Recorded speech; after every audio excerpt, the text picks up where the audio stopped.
алдсан гарал үүсэл нь тодорхой ийм бүтээгдэхүүнийг одоо яг хэдэн гилан оршоо гэсэн ийм сан баглаа бодолтойгоор хэрэглэгчдэд хүргэнэ.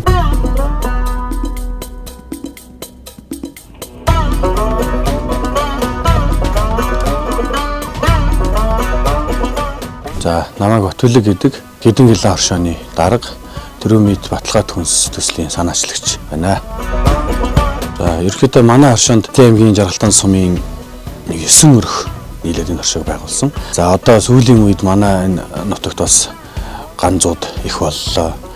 Тэгээ малчид хуучин гуламжил даргаараа дангаараа мал маллаад явах бол нэлээ хүндрэлтэй болсон. Тэгээд хоршиж ажилласнаар бол нэгж малаас үзэх одоо ашиг нэмэгдэж байгаа. Дээр нь хөдөлмөрөөр оршоод ажиллаж байгаагаар бол хөдөлмөрийн бүтээмж нэмэгдэж ийм байдлаас болоод одоо оршоог байгуулад хамтран ажиллаж байгаа.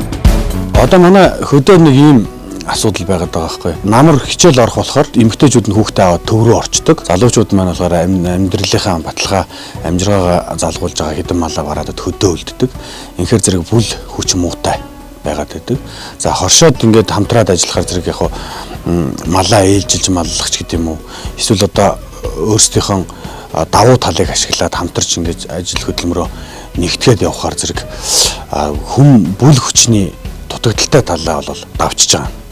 За дээр нь бол намар өвс тэжээлээ хамтраад тарьждаг. Эсвэл одоо малынхаа үржин селекцийн асуудлыг нэгдсэн зохион байгуулалтаар ингээд аваа явцдаг. Ийм давуу талууд бол үүсдэг.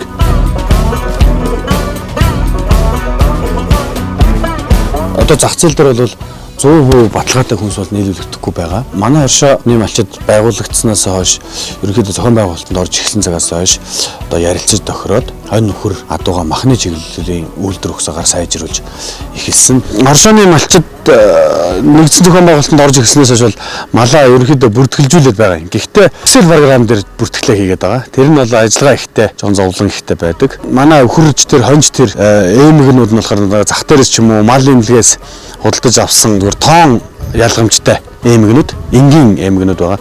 Тэгээ энэ эмгэнүүд болохоор зэрэг ямар нэгэн өөр дээр мэдээлэл агуулах, мэдээллийг харах боломжгүй.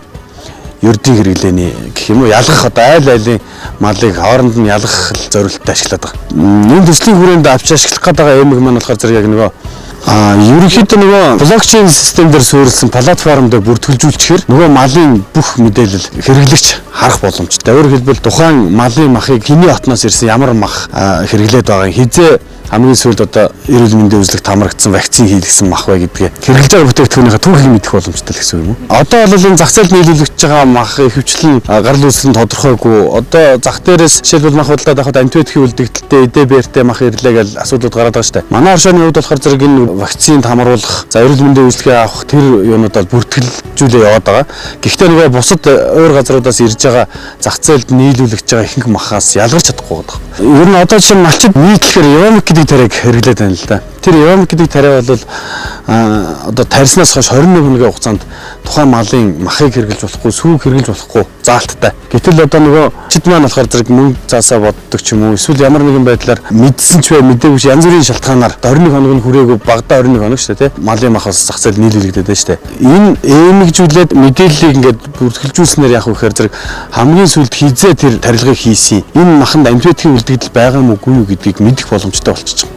За ингэснээр энэ төсөллийг дамжилтаа хэрэгжүүлснээр манай энэ орон нутгийн малчид бас үлгэр жишээ авч заавал нэг аль нэгэн компани биш, малчид өөрсдөө ч гэсэн энэ гарал үүслийн энэ бүртгэлжүүлэлтийн асуудлыг өөрсдөө хөтлөөд хийгээд хэрэглэгчдэд найдвартай, эрүүл мэндийн баталгаатай, уургийн агуулмж хамгийн өндөр мах өхний харьцаа сайтай энэ үед нь махаа нийлүүлдэг. Дээр нь эннийгээрээ дамжаад малчдын бас нөгөө малыг эдийн засгийн бүтээмж хамгийн өндөр байх үед нь зах зээл нийлүүлж чаддаг дадалж сурснаар малчид бас эдийн засгийн боломж нь бас нэгдэх боломжтой гэж харж байгаа. Дээр үед бол Монгол орны байгаль одоо цаг агаар газрын гарц бол өөр байсан байх.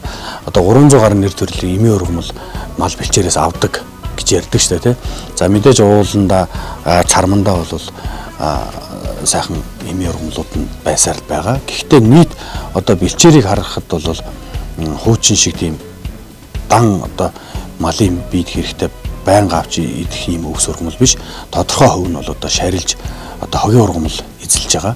За энэ бол мэдээж нэг ган зууд янз бүрийн нөхцөл шалтгаан байдаг байх. Тийм учраас малыг бол одоо яг дээр үеих шиг бэлчээрээр нь 100% жилийн 4 улирал маллах бас боломжгүй болж байгаа. Ингэснээр бол мал давж арж гин мэдээж одоо нэг бэлчээрийн дааз за дээр нь одоо олон жилийн давтамжтай зуд ган гачиг ийм нас болоод нэгж малаас үүсэх ашиг бол буурч байгаа.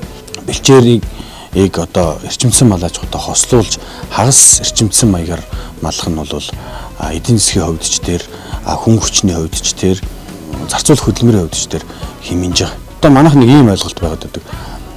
Эрчимсэн малаж хуу гэж тэгэхээр яг нөгөө сайлын хүрийн ферм шиг ингээд нэг битүү шавар шавхаан дээр ингээд байлгаал малыг зовоогоол ингээд байдаг гэж ойлгодог. Гэхдээ бид хэдийн маллж байгаа энэ аргаар бол ердөө 12 сарын 2 сар гарангийн хугацаанд л суурин байх. Энэ суурин байх хугацаанд бол мэдээж өвс дэжлээ нэмэгдэл дэжлээ идээд мал одоо намрын таргаасаа хавар хүртэл бол бараг 60-70%-ийнхаа юу алддаг. Бие ханжинг одоо алдж байгаа. Хэрвээ энэ өвлийн яг хатуу хүүтэн ес ихэлсэн энэ үед нь малыг суурин малгаан шилжүүлэх юм бол мал тэгтлээ турахгүй ба нэгт. Хоёр тэр суурин малгаанд байх хугацаанд мал төлөлжиж байгаа.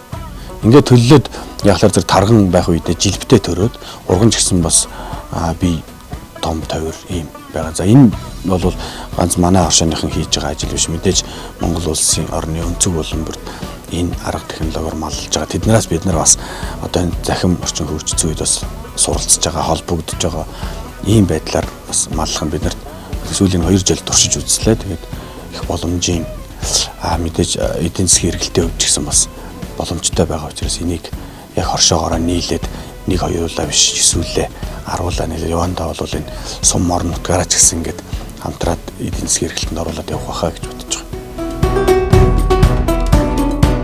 За энэ 3 шим вакциныг авч санхүүжүүлснээр бид нар бол 1 литр нэрмэл арих 200 г шар тус 300 г аар бол яг энэ уламжид ааргаар бичсэн гарал үүсэл нь тодорхой ийм бүтээгдэхүүнийг одоо яг хэдэн гилан оршоо гэсэн ийм сабагла бодолтоор хэрэглэгчдэд хүргэн. За энийг бол бид нар 8 сарын 15-наас хойш нийлүүлэх боломжтой байгаа.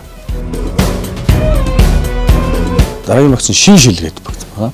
Одоо өөрсдөө хэрэглэж байгаа энэ арга технологиор маллаад хурга 12-оос 14 сартад нь зах зээл дээр нийлүүлж байгаа шүү дээ. За энэ үеийн хурга гэдэг бол одоо махан их зөөлхөн. Тэгвэл нөгөө нэл хурга шиг тийм нэлцгай биш боломжийн амттай өргөө агуулмж өндөр өөх махны харьцаа тэнцвэртэй ийм махыг бол зах зээл дээр нийлүүлж байгаа. За энэ вакциныг санхүүжүүлснээр бол гарал үүссэн тодорхой эрүүл мэндийн хяналттай энэ сайхан бүтээгдэхүүнийг одоо авах боломжтой. Дараагийн вакцин бол амралт гэдэг вакцин байгаа. За манай хоршооны малчин айлын гадаа бид нар 2 гэрийг тогтчуулаад тусгай бэлтжигсэн байгаа. За энэ вакциныг одоо авч санхүүжүүлснээр манай энэ тусгайлан бэлдсэн гэрт 3 хоног гэр бүлийн хамт амраад агаарт малын дэргэд өв уламжлалтайгаа танилцаа төв соёлын дурсгал газруудтай байгалийн сайханд амрах боломж бүрднэ. Энэ хугацаанд бол бид нар энэ вакцинхаа үнэнд одоо манай нутагт бол одоодны аршаантай энэ сайхан аршааныг бол өглөө болгон манай оршооны малчид авчирч өгнө. За мөн хэрвээ гэр жоохон сэрүүхэн байвал төлөх гал төлөх төлөөгийн модыг бэлдээ тавьсан байгаа. Өглөө цайны сүүгийн ороо уух таргийг бол бид нар энэ вакцинхаа үнэнд амруулаад өндөлбөр өгнө. За мэдээж хэрэгээр ирснийхаа дараа та орхиг бодог тийм өөр нэмэлт үйлчлэг авахар бол манай оршооны малчидтай яриад нэмэлтээр бас маш хямд үнээр үйлчлэг авах бас боломжтой. Нутгийн шиврийн аршаан гэж хэлдэг. Тэгээ одоодны маш сайн аршаан хүн малд тустай. Тэгээ нутгийнхан бол одоо хаврын цагт одоо муудсан, ядарсан, одоо ханиад хөрсөн адуугай хүртэл эндээс ирж усалдаг. Тэгээд хоол шингэцсийг бол маш сайн дэмжиж өгдөг. Энэ аршааныг ууж байгаа үед бол хоол маш хурдтай шингэдэг. Манай нэг амралт вакциныг аваад зориултын гэртээ амарч байгаа хүмүүст бол манай оршооны малчид өглөө юуг нь аршааны зөөгөөд авчираад өгөх боломжтой. Өөртөө ирээд гэртээ байрлаад бас тэнд хашаан дотроо ч юм уу эсвэл энэ аршааныхаа ихэнд майхнаа авчираад байрлаад ингээд амрах бас боломжтой. Аршаанаа уугаад. Энэ бол манай Хинтэй аймгийн Жаргалтан сумын нутагт байгаа.